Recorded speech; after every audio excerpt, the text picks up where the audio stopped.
Bismillah. Assalamualaikum warahmatullahi wabarakatuh. Waalaikumsalam Waalaikumsalam warahmatullahi warahmatullahi wabarakatuh. wabarakatuh. Oke, untuk hari ini saya akan sampaikan kalau untuk terkait dengan materi bisnis plan, gitu ya. Materi yang terakhir sudah saya sampaikan kemarin, gitu ya. Dan itu merupakan sebenarnya juga materi pokok, gitu ya, dari bisnis plan karena biasanya misalkan diri kita sendiri gitu ya sebagai pebisnis ataupun juga misalkan teman kita yang kita ajak kerjasama ataupun investor gitu ya. Biasanya selain yang dilihat adalah prospek dari bisnisnya sendiri, tentunya juga mereka akan melihat terkait dengan proyeksi keuangannya gitu ya. Sehingga di sana salah satunya tentunya yang dilihat kemarin terkait dengan kelayakan bisnis bisa dilihat dari sisi kemarin itu adalah keuangan, kemudian likuiditas, kemudian solvabilitas, itu semua menunjukkan kelayakan sebuah bisnis. Gitu ya. Nah, untuk berikutnya adalah ini merupakan pengembangan, gitu ya, pengembangan atau yang satu adalah bisa mengarah ke pengembangan bisnis, gitu ya. Kalau sudah punya bisnis, kemudian pengembangan untuk mempercepat buka cabang itu menggunakan skema apa? Gitu ya. Salah satunya adalah skema franchise. Ataupun bagi yang mulai ingin buka bisnis baru, tetapi kemudian kurang dalam tanda kutip mungkin kurang pede gitu ya menjalani, bisa juga kemudian bermitra dengan membeli bisnis franchise, gitu ya.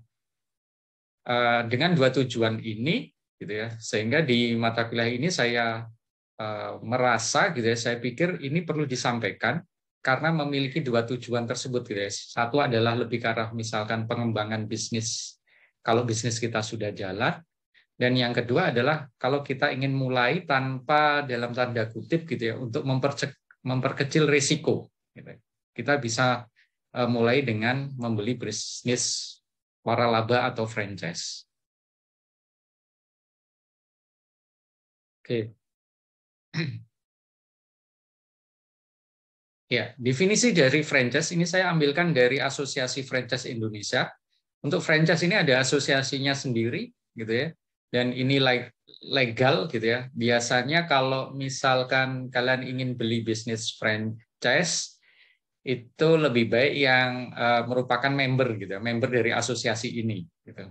Karena biasanya untuk menjadi member di asosiasi ini pun bukan sembarangan misalkan baru buka bisnis kemudian bisa masuk ke sini, gitu ya. Ada beberapa kriteria yang bisa masuk diterima menjadi anggota Asosiasi Franchise Indonesia. Berdasarkan definisi di sini, franchise adalah atau waralaba suatu sistem pendistribusian barang atau jasa kepada pelanggan akhir di mana pemilik merek yang disebut adalah franchisor, kalau dalam bahasa Indonesia itu adalah pewaralaba, memberikan hak kepada individu atau perusahaan, yaitu adalah franchisee, atau kalau bahasa Indonesianya itu adalah terwaralaba. Untuk melaksanakan bisnis dengan menggunakan merek, nama, sistem, prosedur, dan cara-cara yang telah ditetapkan dalam jangka waktu tertentu. Berarti biasanya kita membeli franchise itu ada kontraknya, gitu ya, dalam jangka waktu tertentu dan juga meliputi area tertentu. Gitu. Oke, ini adalah definisi dari franchise. Nah, kemudian peraturan perundangannya, gitu ya. Kalau kalian ingin belajar atau mengetahui detail dari franchise, gitu ya. Ini adalah payung hukumnya, mulai dari peraturan Menteri Perdagangan, gitu ya. Kemudian yang nomor 58, nomor 57, kemudian nomor 60, nomor 68, gitu ya. Dan juga di sini ada peraturan pemerintah nomor 42 tahun 2007, kemudian terkait dengan UU nomor 14 tentang paten. Nah, kalau misalkan franchise-nya ini merupakan produk atau barang yang memiliki paten. Kemudian UU 15 terkait dengan merek. Nah, tentunya franchise itu kan selalu ada merek, gitu ya. Nah, biasanya merek dari franchise ini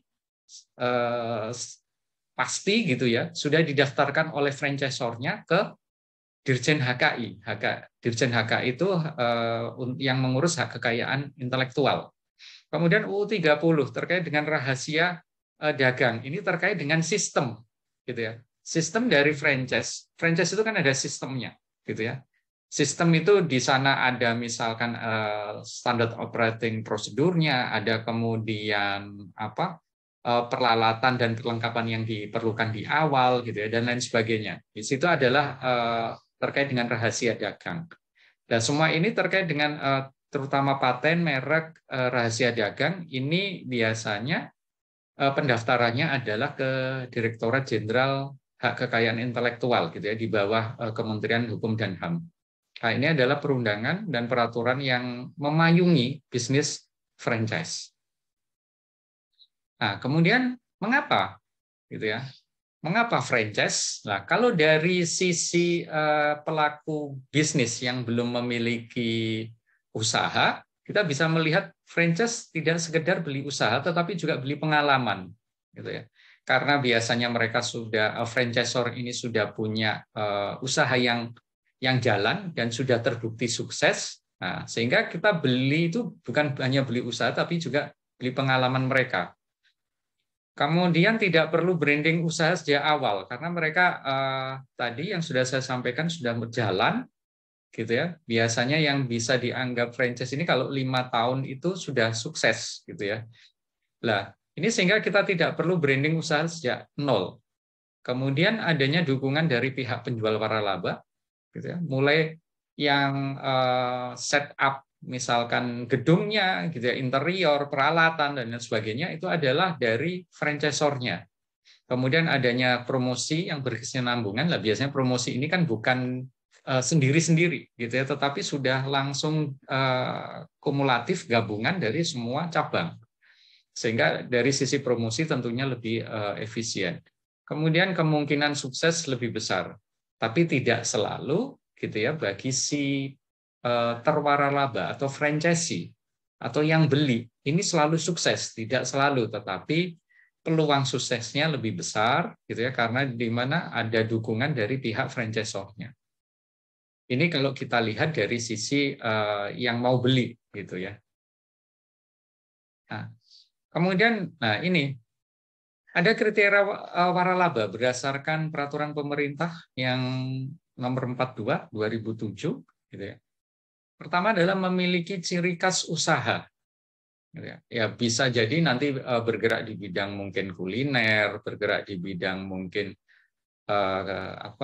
kecantikan, salon, gitu ya, dan lain sebagainya. Kemudian terbukti sudah memberikan profit dalam rentang waktu 5 tahun terakhir. Kemudian memiliki standar atas pelayanan dan barang dan atau jasa yang ditawarkan dan dibuat secara tertulis. Berarti di sini ada standar operating prosedurnya. Mudah diajarkan di aplikasi dan diaplikasikan. Adanya dukungan yang berkesinambungan, berarti terus-menerus, bukan hanya di awal dukungan, diberikan dukungan, setelah itu dilepas. Nah, kemudian adanya hak kekayaan intelektual yang telah terdaftar tadi, paling tidak itu biasanya ada merek dan juga ada rahasia dagang. Nah, ini adalah kriteria waralaba berdasarkan ini. Nah, bagaimana kalau misalkan banyak juga yang menawarkan, gitu ya, mereka sudah jalan tapi belum 5 tahun, belum tentu juga sudah memberikan profit, gitu ya. Terus kemudian mungkin dukungannya tidak berkesinambungan, hanya di awal saja kemudian dilepas. Ini masuk franchise enggak? Nah, biasanya Asosiasi Franchise Indonesia itu membuat dua golongan, gitu ya, dua kelompok, di mana yang memenuhi kriteria berdasarkan PP ini mereka menyebutnya adalah franchise, perusahaan-perusahaan franchise. Kemudian yang tidak memenuhi kriteria, mereka mengkelompokkan atau menamakan business opportunity, gitu ya. Berarti di sini memang ya baru hanya sekedar peluang bisnis, gitu ya, karena belum teruji dengan baik, gitu ya, karena belum memenuhi kriteria waralaba ini. Nah, sehingga biasanya kalian juga bisa, gitu ya, pada saat misalkan memilih franchise itu pakai acuan AFI, gitu ya, mana yang sudah dikelompokkan sebagai franchise, mana yang masih business opportunity. Sehingga masing-masing gitu ya, biasanya juga memiliki keunggulan dan kelemahan sendiri-sendiri gitu ya. Biasanya kalau yang misalkan bergerak di sektor yang sama gitu ya, yang masuk franchise ini bisa jadi memang untuk investasi awalnya lebih besar gitu ya, lebih mahal dibandingkan yang masih business opportunity. Tetapi di sisi yang lain, misalkan terkait dengan dukungan yang berkesinambungan, ini lebih bagus gitu. Ya, dan lebih lengkap diberikan oleh si perusahaan-perusahaan yang sudah franchise ini gitu ya, masuk kategori franchise. Sedangkan kalau yang BO bisa jadi dukungannya tidak berkesinambungan. Nah, semuanya memiliki keunggulan dan kelemahan sendiri-sendiri. Tapi AFI gitu ya, Asosiasi Franchise Indonesia itu biasanya selalu mengupdate mana yang masuk bisnis-bisnis atau merek mana yang masuk kategori franchise, mana yang masih BO. Nah, sekarang keunggulan waralaba bagi terwaralaba atau yang punya merek gitu ya, franchisor-nya.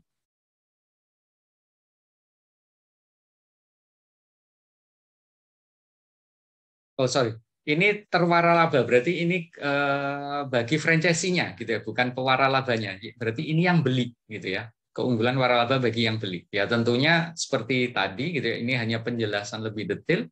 Ada dukungan pelatihan manajemen, ada penerimaan produk dan daya tarik merek karena sudah lama gitu ya. Tadi 5 tahun gitu ya, berarti sudah paling tidak sudah cukup dikenal oleh masyarakat. Kemudian standarisasi kualitas barang dan jasa. Biasanya antar cabang gitu ya, antar franchisee itu kualitasnya terstandar dengan baik ya. Program periklanannya nasional gitu ya. Sehingga cukup satu untuk semua franchisee, sehingga tidak perlu kemudian franchisee mengeluarkan biaya untuk periklanan sendiri-sendiri. Produk format bisnis yang sudah terbukti, ya tentunya sudah 5 tahun gitu ya, dan sudah diakui 5 tahun, sudah mendatangkan profit, sudah dikenal gitu ya. Kemudian pemusatan daya beli, ya karena biasanya gitu ya, selain sudah terkenal, biasanya pihak franchisor pada saat franchisee ini ingin buka cabang, selalu biasanya pihak franchisor itu akan melakukan yang namanya survei lokasi gitu ya, sehingga mereka cukup tahu dan pengalaman di tempat mana yang bisa kemudian mendatangkan peluang penjualan yang besar, karena di lokasi tersebut gitu ya ada pemusatan daya beli atau konsumen. Cuman kan nantinya bisa dibagi-bagi gitu ya. Kemarin kita sudah bicara masalah segmen gitu ya.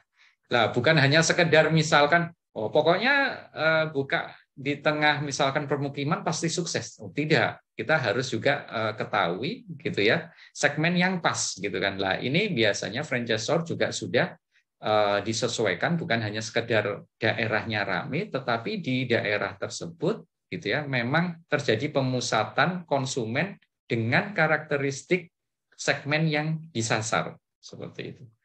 Kemudian pemilihan tempat dan proteksi teritorial. Nah, biasanya pada saat tidak mungkin gitu ya, selalu tiap pewaralaba itu memiliki syarat gitu ya. Misalkan kalau di lokasi tertentu sudah buka cabang, tentunya tidak boleh misalkan jarak gitu ya, mungkin jarak 10 meter buka cabang yang baru.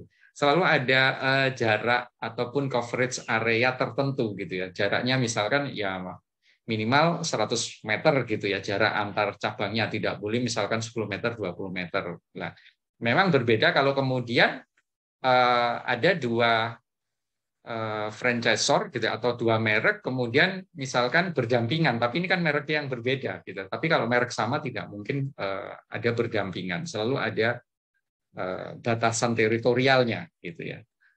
Kemudian peluang sukses tentunya lebih besar gitu ya. Pengetahuan terhadap pasar lebih mumpuni karena didukung dan dibantu oleh pewaralaba yang sudah berpengalaman. Kemudian pengendalian operasi dan struktural, di mana tidak hanya sekedar setelah franchisee ini beli kemudian dilepas tanpa ada dukungan gitu ya ataupun kontrol terhadap jalannya usaha yang dikelola oleh si franchisee. selalu ada kontrol gitu ya. Itu keunggulannya. Lah kekurangannya bagi waralaba atau franchisee yang beli merek tersebut ya tentunya adalah ada beban biaya yang lebih besar dibandingkan kalau menjalankan bisnis sendiri. Ya, apa beban biaya itu? Iuran waralaba dan royalti. Kalau franchise fee, iuran waralaba ini biasanya sekali selama masa kontrak. Tapi kalau royalti ini terus-terusan, gitu, bisa tiap bulan, gitu ya. Tiap bulan harus kita store royalti. Nah, berikutnya adalah sepenuhnya harus mengikuti standar operasional yang sudah dibukukan, dibakukan oleh pewaralaba. Sehingga kita tidak bisa misalkan kalau menurut kita, oh ini kok menurut saya kok kurang bagus ya SOP-nya, kurang efisien, terlalu boros ya. Kita nggak bisa mengutak-utik gitu ya, mengganti tidak bisa. Kita harus sepenuhnya mengikuti tersebut. Kalau ketahuan bisa dapat penalti gitu ya, penalti mungkin peringatan dulu, kemudian berikutnya bisa dapat penalti sampai kemudian pemutusan kontrak. Berikutnya ada batasan pembelian. Karena apa ya? Franchisor kan harus melayani banyak cabang gitu ya, seperti merek-merek minimarket gitu ya. Itu kan memang dibagi area. Contoh misalkan Solo itu kan masuk area pengelolaannya area Jateng gitu ya, Jateng dan DIY, di mana untuk Jatengnya Jateng yang bagian selatan gitu ya. Kalau yang Jateng Utara itu ada sendiri pengelolanya di Semarang. Lah, di sini karena melayani banyak ratusan bahkan ribuan cabang ya tentunya kan stok ataupun supply itu kan biasanya ada batasan sehingga tidak bisa kemudian kita mengorder dengan semau kita gitu ya, sehingga jumlah stok supply yang dikirim ke tempat kita tentunya sudah dibatasi gitu ya, sudah dihitung tertentu, sudah dibatasi oleh alokasi tertentu karena harus bagi-bagi gitu ya dengan cabang yang lain. Kemudian lini produk tentunya terbatas gitu ya. Seperti pun minimarket gitu ya, meskipun cukup banyak variasi produknya gitu ya, tetapi biasanya pihak franchisor juga akan membatasi untuk produk-produk yang paling sering saja gitu. Kalau yang kurang atau mungkin spesifik gitu ya. Misalkan tidak ada barang elektronik, tidak ada mungkin terkait dengan pakaian, kan terbatas ini produknya gitu. Apalagi kalau misalkan terkait dengan makanan gitu ya, terus kemudian mungkin jasa bisa bisa nanti lebih spesifik lagi gitu ya. Ini produknya lebih terbatas lagi. Program pelatihan yang bisa jadi gitu ya, tidak selalu gitu ya, tidak selalu memuaskan karena bisa jadi begini, kalau misalkan franchisee menginginkan lebih, nah itu tidak bisa tidak bisa dipenuhi karena apa? Biasanya program pelatihan itu sudah jelas gitu ya. Misalkan setahun berapa kali gitu ya. Skemanya apa? Kita tidak bisa kemudian by request gitu ya karena sudah ada standarnya. Bisa jadi kemudian kelemahannya kejenuhan pasar gitu ya. Seperti minimarket, seperti kalian ketahui kan sebenarnya itu sudah cukup banyak gitu ya. Belum lagi ditambah dengan yang toko-toko kelontong tradisional gitu ya. Itu bisa suatu saat nanti akan terjadi kejenuhan pasar. Nah, tentunya ya ini tadi kurang kebebasan misalkan terkait dengan ini standar operating procedure ataupun program pelatihan gitu ya. Ataupun bahkan lini produk nggak boleh nambah. Terus juga ya tentunya batasan pembelian kita nggak bisa semaunya gitu ya, sudah dijatah.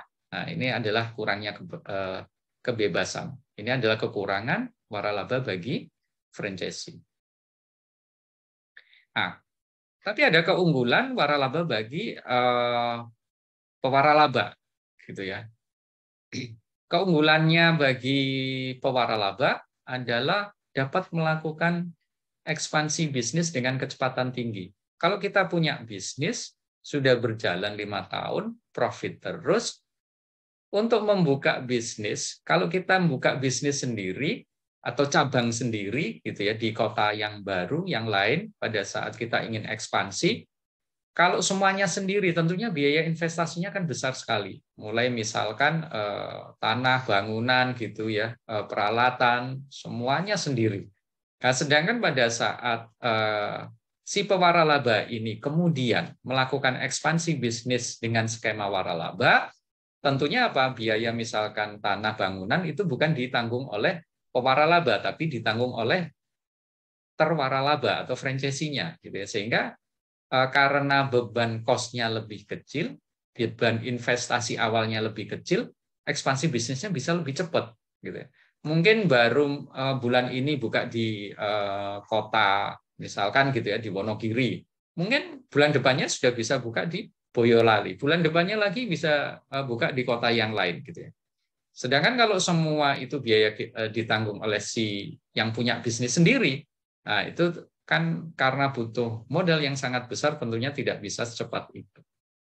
Nah, berikutnya adalah mengalihkan risiko usaha atau sebagian kerepotan bisnis ke terwaralaba. Karena yang menjalankan bisnis pada dasarnya itu adalah terwaralaba. Si franchisor itu menyediakan sistem dan mengontrol, gitu ya, memantau. Tapi yang menjalankannya hariannya itu adalah terwaralaba.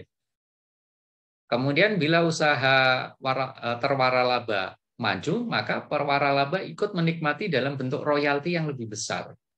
Biasanya diambilkan dari berapa persen dari keuntungan, gitu. Ada yang mengambil bukan dari keuntungan tapi berapa persen dari omset, gitu ya. Omset itu kan pendapatan kotor, gitu ya. Bisa jadi misalkan omsetnya misalkan harian, gitu ya. Hari ini 10 juta, terus kemudian biayanya 11 juta, lah kan tekor, tetapi tetap harus bayar royalti, gitu ya. Nah, ini pun perlu dikaji, gitu ya, pada saat membeli waralaba, gitu ya. Royaltinya itu hitungannya dari profit atau dari omset, gitu ya. Kalau dari profit tentunya lebih aman, gitu ya, tidak membebani. Kalau profit baru store royalti, kalau nggak profit ya nggak perlu store, gitu ya. Nah, bila terwaralaba bangkrut, kerugian keuangan sepenuhnya ada di tangan terwaralaba. Nah, ini keunggulan bagi pewaralaba, tapi kelemahan bagi si terwaralaba. Karena kerugian itu tidak ditanggung oleh pewaralaba, sepenuhnya adalah terwaralaba. Kemudian pemodal yang terlibat ataupun di sini si terwaralabanya itu karena dia menjalankan usahanya biasanya punya rasa memiliki yang lebih besar ketimbang misalkan kita buka cabang dengan investasi sendiri, kemudian kita merekrut manajer lah. Manajer ini kan nggak ikut andil dalam misalkan store untuk modal investasi, gitu ya, sehingga mereka kan cara berpikirnya adalah saya kan karyawan, gitu ya, kan misalkan perusahaan bangkrut rugi kan bukan tidak menjadi tanggung jawab dia sepenuhnya, gitu ya, tetapi ada tanggung jawab yang lain dari pemilik usahanya, gitu kan. Tetapi kalau terwaralaba, gitu ya, karena dia sudah keluar uang total, gitu ya, sehingga selalu berpikir, lah saya sudah keluar investasi banyak, ya harusnya, gitu ya, saya juga menjalankannya tenanan, gitu ya, sehingga saya dapat profit, gitu ya. Kalau nggak tenanan kan nggak dapat profit, gitu ya.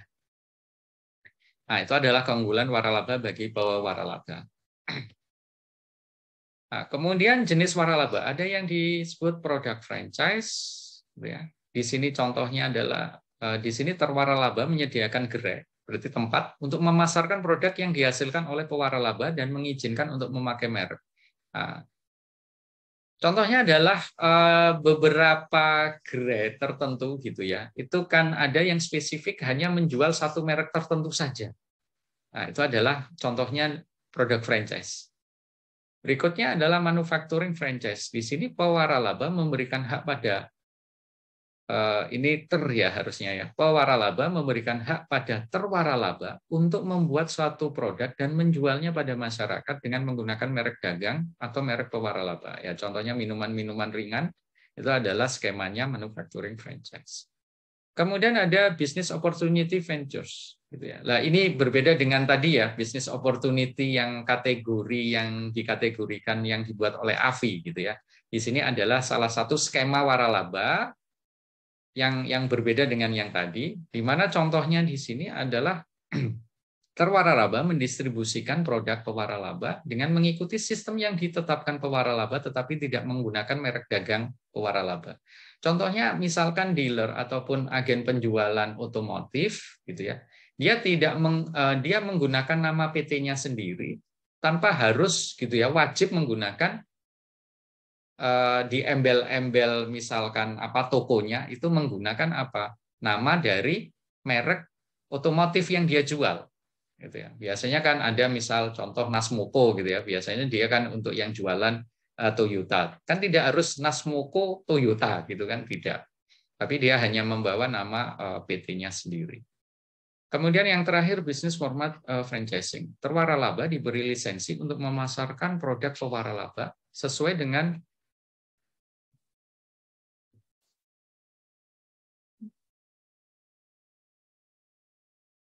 dengan sistem yang ditetapkan dan menggunakan merek dagang pewaralaba. Contohnya di sini adalah McD, KFC, itu adalah bisnis format franchising. Ini adalah beberapa jenis waralaba.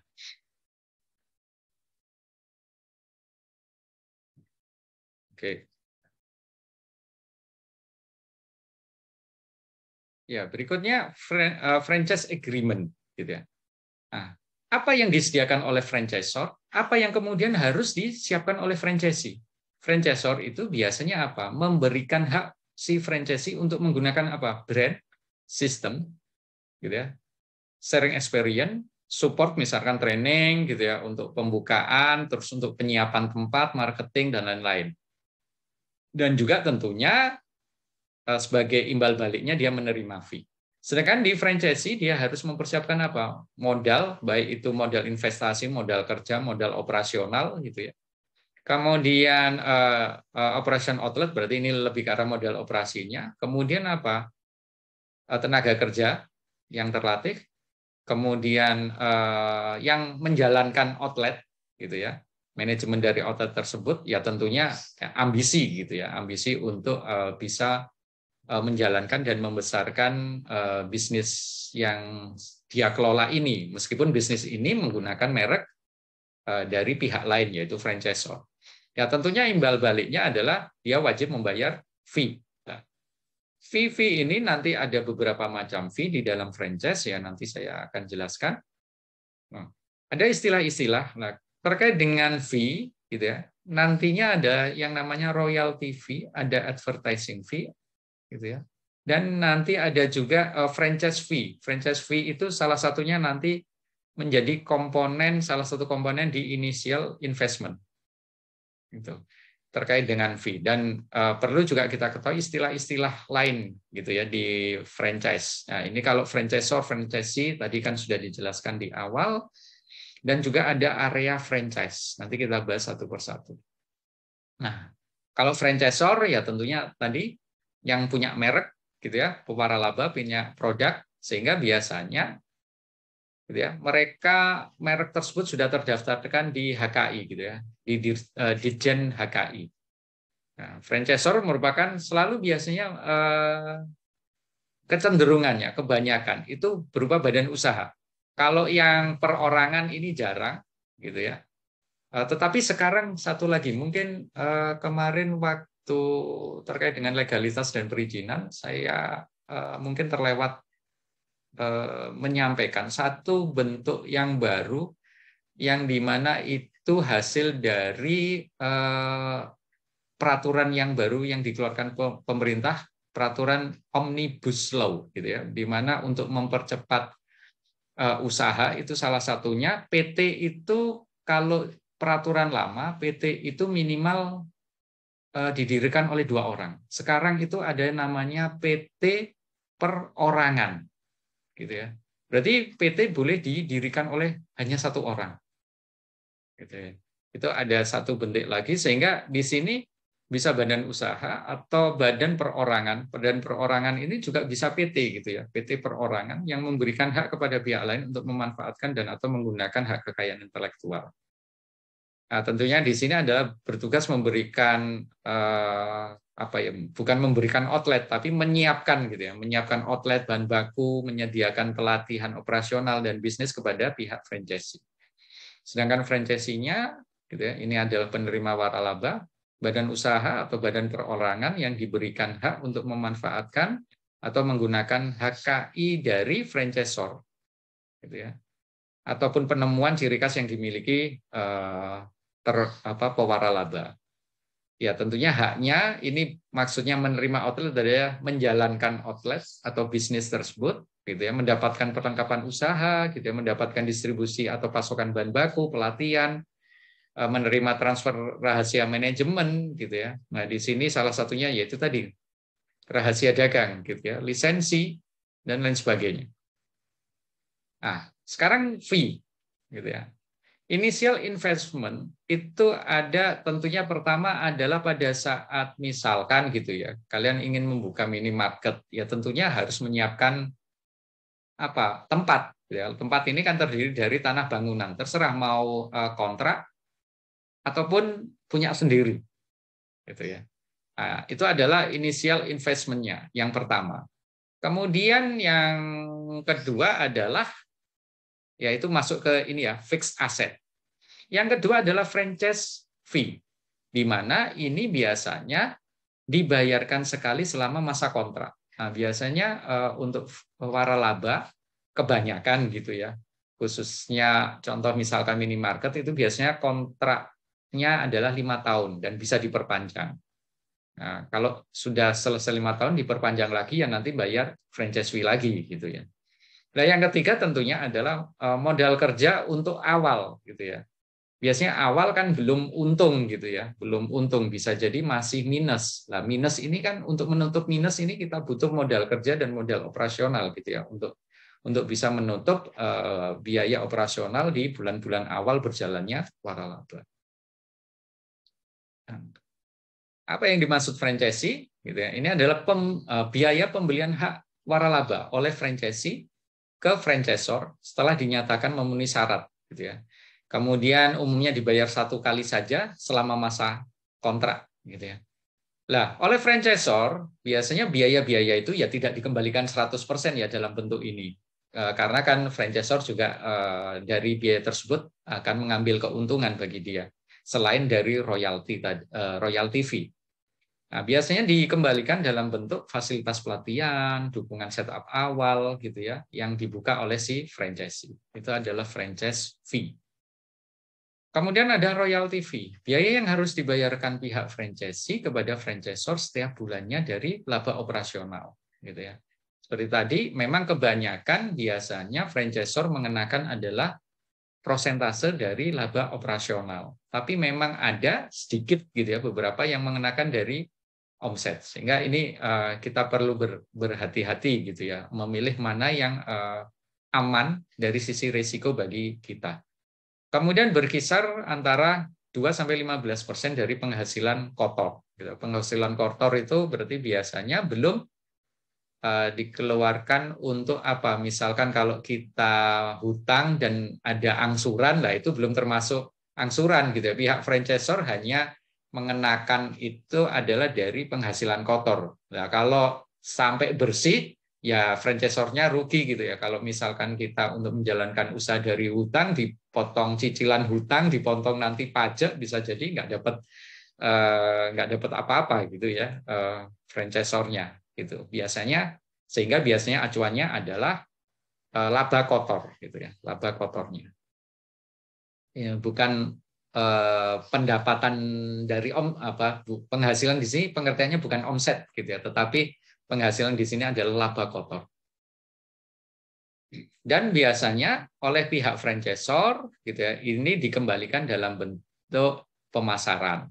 Tapi ada juga franchisor yang mengenakan royalti ini ya itu keuntungan bagi si franchisor. Sehingga franchisee masih dibebani oleh advertising fee gitu ya. Nah, untuk apa ya? Tentunya untuk mendukung program pemasaran gitu ya. Dan ini biasanya dibayarkan oleh franchisee ya dari pos belanja iklan untuk membiayai pos belanja iklan dari franchisor. Biasanya pengenaannya adalah sebesar maksimal 3% dari penjualan. Gitu. Berarti ini dari omset. Gitu. Nah, Sehingga di sini juga kita perlu ketahui gitu ya, apa namanya, mana gitu franchisor yang mungkin kalau bisa mengenakan ini kecil gitu ya, atau bahkan tidak mengenakan ini tetapi hanya mengenakan royalty fee saja, karena dari royalty fee ini kemudian dikembalikan juga dalam bentuk pemasaran. Nah, ini masing-masing franchisor punya yang namanya apa? Sistem bisnis mereka sendiri-sendiri. Nah, tinggal kita kalau ingin misalkan membeli ya harus jeli gitu ya. Gitu. Harus jeli, memilih mana yang risikonya bagi kita itu paling kecil gitu ya. Selain juga misalkan terkait dengan jenis bisnis yang sesuai dengan passion kita.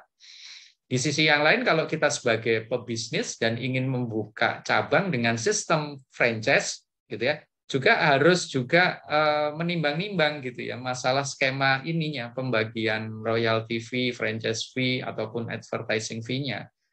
Kita harus bisa menawarkan skema yang menarik. Biar apa? Gitu ya. Banyak orang atau pihak yang membeli atau mau membeli franchise kita. Gitu. Tidak hanya sekedar kemudian ngejar keuntungan pribadi semata gitu ya, tetapi di pihak lain franchisee-nya terbebani. Oke, berikutnya ada yang namanya area franchise atau master franchise gitu ya. Nah, biasanya di suatu area tertentu itu ada perwakilan franchise, di mana kalau misalkan selain area franchise ini gitu ya, yang melayani atau memasok barang untuk franchise di area tersebut, biasanya untuk pendaftaran franchise baru pun cukup ke area franchise, tidak harus kemudian ke pusatnya. Gitu ya. Seperti ada minimarket merek tertentu itu kan ada area franchise-nya di daerah Klaten Delanggu gitu ya. Nah, itu bukan hanya sekedar memasok barang, tetapi mereka juga ngurusi gitu ya untuk pembukaan franchise cabang-cabang yang baru. Nah, ini kemudian melekat di area franchise tentunya adalah hak waralaba yang meliputi wilayah geografis tertentu gitu ya. Nah, maksudnya apa ya? Seperti tadi gitu ya. Kalau ada yang buka cabang baru gitu ya, ini cabang baru ya harus lewat dia saja, nggak perlu ke pusat. Tetapi area franchise itu biasanya juga diberikan target oleh si pusat gitu ya untuk mengembangkan areanya, area yang dia kuasai itu misalkan terkait dengan jumlah outlet gitu ya yang harus bisa dibuka gitu ya. Berarti ini pun apa ditarget gitu ya oleh si pusat gitu ya, franchise pusatnya. Nah, kemudian area franchise dapat menjual hak waralabanya kepada individual atau yang disebut multiple franchisee gitu ya. Nah, itu tadi gitu ya.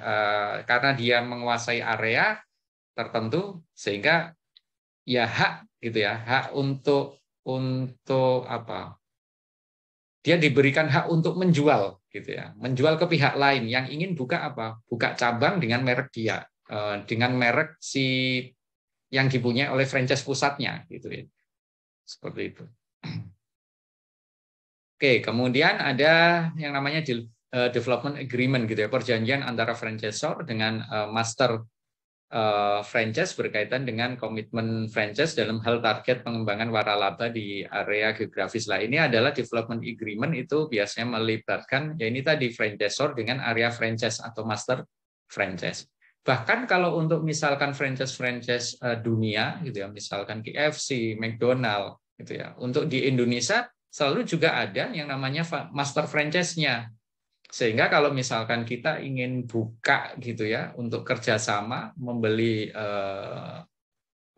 franchise merek tersebut, kita tidak perlu kemudian ke Amerika, gitu ya. Cukup kemudian ke perwakilan yang ada di Indonesia untuk kemudian mereka akan mengevaluasi, kalau lolos kemudian ya sudah diberikan hak untuk membuka dan menjalankan usaha dengan merek yang franchisor punyai. Oke. Nah, ini beberapa istilah yang lain, standard operating procedure gitu ya. Ya, tentunya setiap franchisor memiliki operating manual gitu ya, yang ini sama berlaku untuk semua cabang yang buka gitu ya, yang berjalan gitu ya.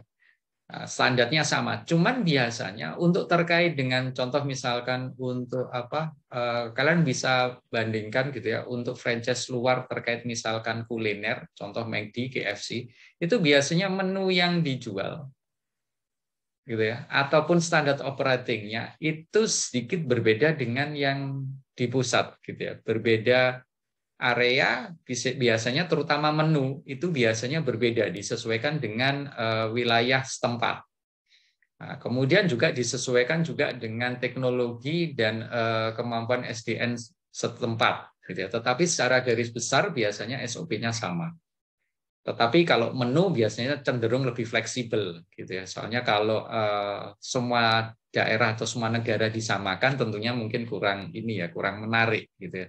Sehingga untuk pengembangan menu pun itu biasanya bukan diserahkan ke franchisee yang di daerah-daerah, tetapi diserahkan kepada master franchise tadi gitu ya, yang menguasai di negara atau wilayah tertentu untuk pengembangan menunya. Oke, nah, berikutnya juga ada istilah company owned outlet atau pilot store. Nah, pada saat kita membeli suatu merek dari suatu franchisor, tentunya kan kita untuk yakin gitu ya, bisa kemudian melihat apa yang namanya outlet yang dimiliki oleh franchisor itu seperti apa gitu ya. Sudah berjalan berapa tahun, kemudian mungkin sudah apakah untung terus gitu ya, terus kemudian cara kerjanya seperti apa, bagus atau tidak gitu ya, promosinya seperti apa, pelatihannya seperti apa gitu ya, itu bisa kita tanyakan gitu ya, untuk meyakinkan kita gitu ya dalam membeli suatu merek yang dipunyai oleh franchisor. Nah, franchisor terpercaya adalah franchisor yang telah memiliki bukti sukses gitu ya dalam mengoperasikan outlet milik mereka sendiri. Nah, ini ada perhatian, jangan pernah membeli waralaba kalau tidak ada bukti outlet yang sukses gitu ya. Karena apa? Di sini kita inginnya beli itu kan beli supaya beli franchise itu untuk memperbesar kita sukses gitu ya. Nah, untuk memperbesar kita sukses ya tentunya harus ada contohnya gitu ya. Seperti itu. Oke, ini beberapa saran gitu ya. Membeli franchise bukan berarti membeli sukses, tetapi hanya memperbesar peluang sukses. Sistem manajemen franchisor tidak selalu bisa berjalan di lingkungan tertentu. Makanya kalau seperti tadi yang saya sampaikan, gitu ya, bisa jadi memang seperti McD, KFC sudah ada acuan SOP-nya sendiri, gitu ya. Tapi pada saat masuk Indonesia biasanya perlu kemudian penyesuaian untuk bisa diterima di lingkungan tersebut. Bahkan juga bukan hanya SOP, tetapi menu juga, gitu ya, ada penyesuaian. Lah, pembeli franchise harus berani berkreasi sendiri dalam artian apa? Bukan kemudian apa istilahnya membuat menu sendiri gitu ya. Tanpa seizin ini kemudian mengembangkan SOP sendiri, tidak, tetapi ini lebih ke arah kreatif untuk kemudian bisa menjalankan gitu ya, SOP dan menjual menu kalau contohnya tadi terkait dengan kuliner supaya bisa sukses gitu ya. Tidak hanya diam saja gitu ya, kaku gitu ya, terlalu kaku dalam menjalankan bisnis. Kemudian jangan membeli yang sifatnya business opportunity. Sebenarnya ini bukan larangan, cuman kalian pada saat membeli ini juga harus mengetahui risikonya, harus siap risikonya, seperti itu. Tentunya risikonya lebih besar dibandingkan membeli waralaba yang sudah teruji. Oke, mungkin itu dulu yang terkait dengan franchise gitu ya. Karena ada azan, kita break sebentar dulu. Nanti setelah itu saya akan buka sesi kalau misalkan ada pertanyaan, paling tidak ya 10 sampai 15 menit gitu ya. Oke, kita break dulu sebentar.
Baik, kita lanjutkan lagi. Silakan kalau ada pertanyaan.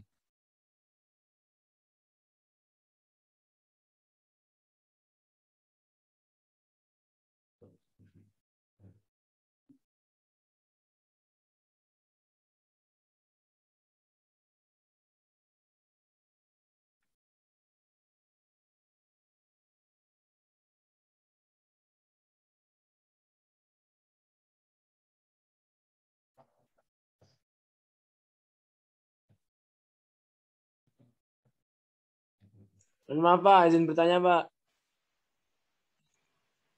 Ya, silakan. Izin bertanya Pak. Si tadi yang di awal itu kan yang ada perjanjian antara franchisor dan franchisee itu kan ada agreement-nya Pak. Nah, biasanya tuh faktor apa sih Pak yang menyebabkan agreement antara kedua orang itu gagal, itu faktornya apa saja Pak ya? Sebentar. Yang biasa Yang apa mana ya, terjadi? Mas? Yang halaman 11 Pak, kalau nggak salah. Yang franchise agreement. Franchise agreement. Bukan ini ya, Bukan yang itu Pak. yang lebih awal. Iya. Nah, yang Ini. itu. Nah, itu kan Ah, ada agreement-nya, Pak. Nah, ya. biasanya tuh saat pelaksanaan itu tuh faktor apa sih, Pak, yang biasanya dapat menyebabkan agreement-nya itu gagal? Seperti itu, Pak. Makasih, Pak. Ya. Biasanya franchisor itu kan selalu membuka peluang sebesar-besarnya gitu ya bagi siapapun juga. Bahkan biasanya AVI itu sering kemudian apa? Menyelenggarakan pameran. Mungkin kalian pernah tahu, minimal tahu, atau pernah ini nggak berkunjung ke pamerannya yang diselenggarakan AVI gitu ya. Biasanya apa? Pameran franchise Indonesia gitu. Kalau sebelum pandemi itu biasanya cukup ajak sih dilaksanakan gitu ya. Kalau tidak tiap tahun ya mungkin 2 tahun sekali itu biasanya ada di kotanya juga seringnya memang di Jakarta gitu ya. Tapi beberapa kota yang lain biasanya juga mereka membuka karena yang namanya franchisor itu kan tidak selalu ada di Jakarta gitu ya. Nah, pada saat mereka membuka peluang sebesar-besarnya, itu kan banyak juga kemudian franchisee juga melamar gitu ya, mendaftarkan diri, mendaftarkan diri.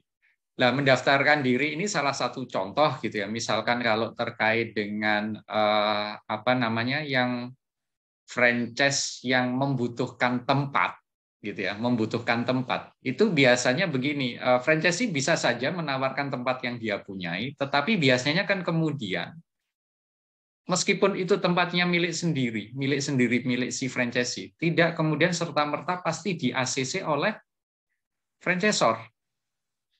Dia akan menguji kelayakannya. Kelayakannya apa? Ya dia juga kan ingin untung dan juga dia juga ingin menjaga nama baiknya supaya apa? Supaya juga franchisee-nya juga untung. Kalau sama-sama untung itu kan akhirnya apa? Kepercayaan juga meningkat. Terus kemudian si franchisee kan juga akan juga apa ya? Biasanya juga woro-woro gitu ya, woro-woro ke pihak lain ini loh menarik. Saya diberlakukan bagus ini dan lain sebagainya. Misalkan juga dulu saya punya tempat bisa jadi setelah dievaluasi oleh franchisor ditolak.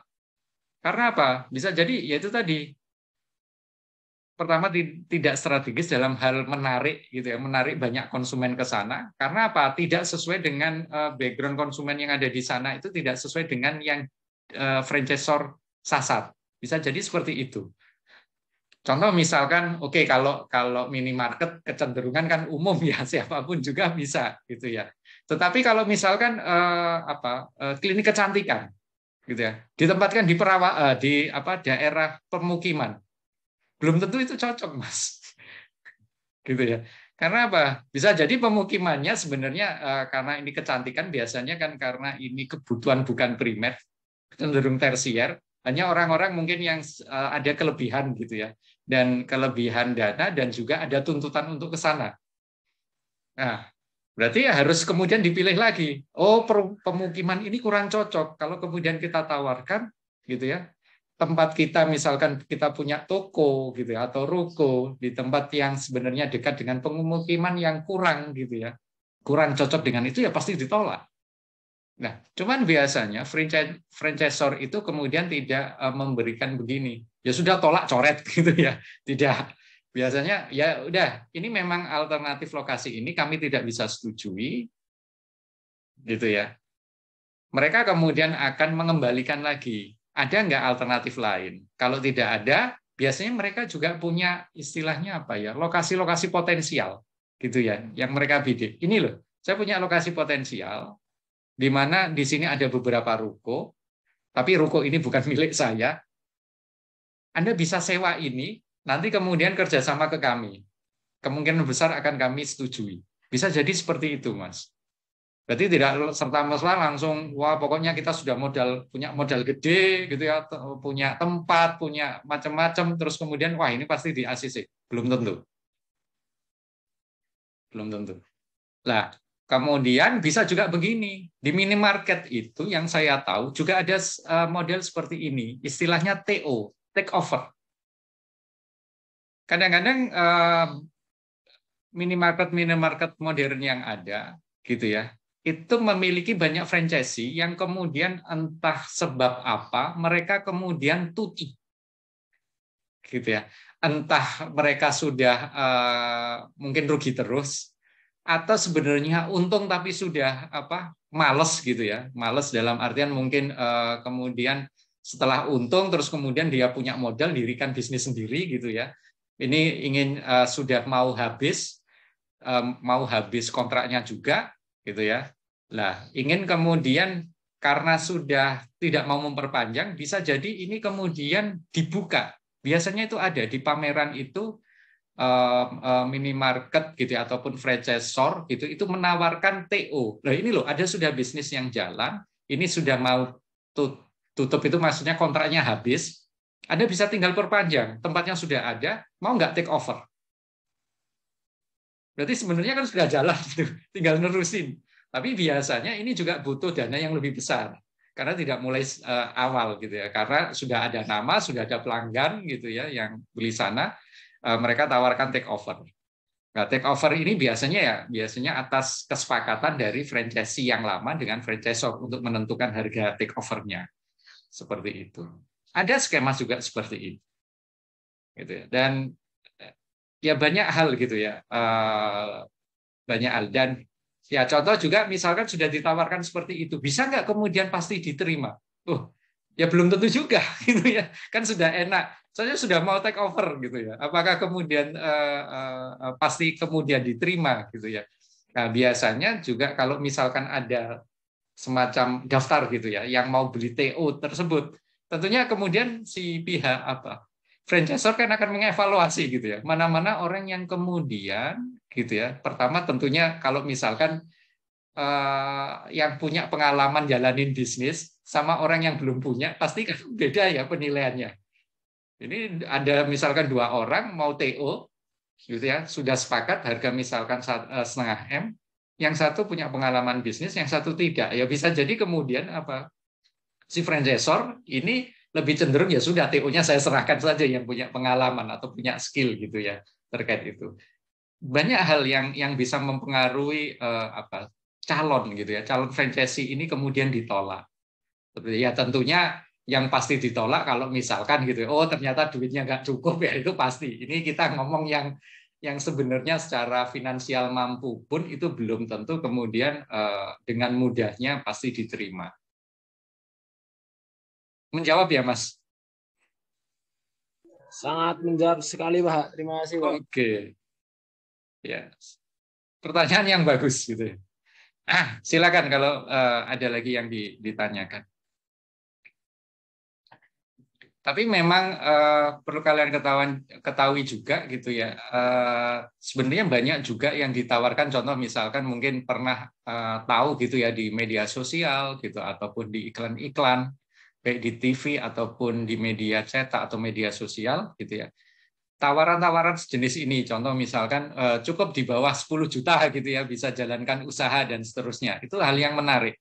Tapi yang perlu kemudian kalau kalian tertarik ya yang perlu kemudian kalian gali lebih dalam ya itu tadi gitu ya, mulai bisnisnya sudah berjalan berapa lama, punya nggak pilot outletnya gitu kan yang sudah sukses. Jangan-jangan pilot outletnya misalkan ada beberapa tapi nggak ada yang sukses gitu ya.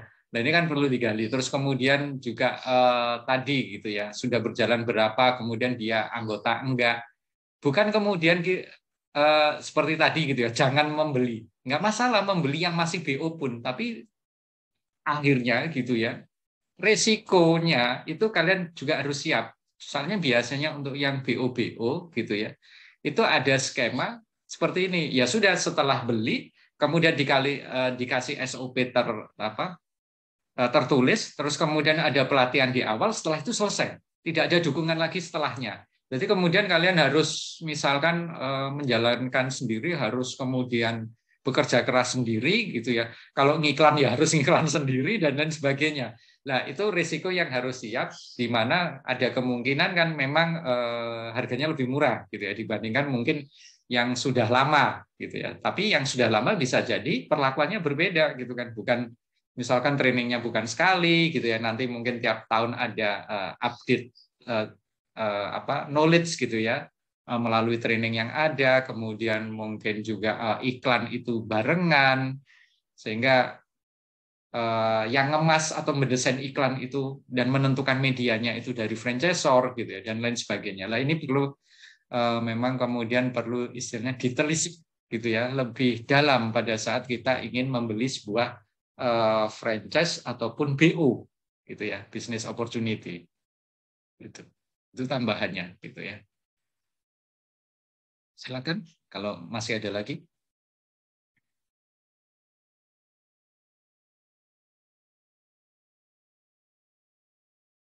Permisi Pak, ini Ya, untuk absensi belum bisa diakses. Waktunya maksudnya kelihatannya keliru Pak. semua belum bisa Waktu akses. belum Pak, untuk waktunya sepertinya keliru Pak. Waktunya keliru. Aduh, coba nanti saya cek ya. Sebentar.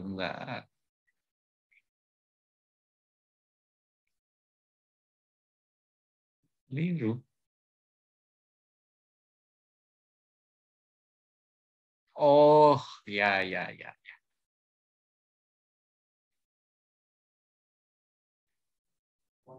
Tapi sebenarnya yang isi awal-awal kayaknya bisa.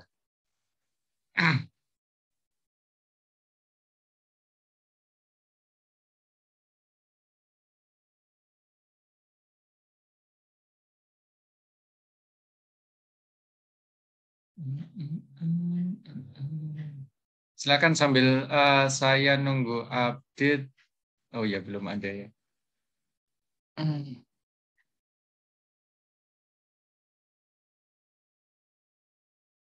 Dua.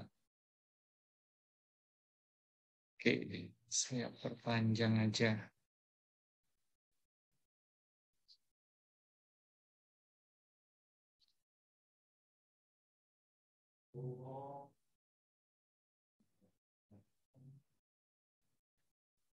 Silakan, sudah saya update sampai jam 12.30.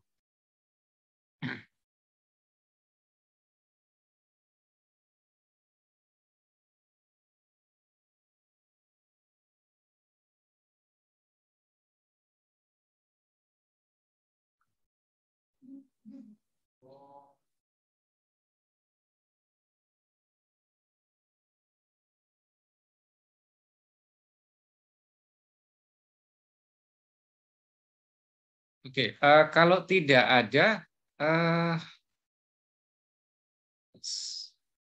untuk tugas bisnis plan gitu ya, untuk tugas bisnis plan ini kalau saya lihat nanti materi terakhir kan kurang satu materi lagi. Kemudian untuk tugas bisnis plan itu tolong nanti kalian kumpulkan paling lambat tanggal 6 Desember, yaitu 2 bulan mendatang gitu ya, hari Senin, karena nanti di hari Selasanya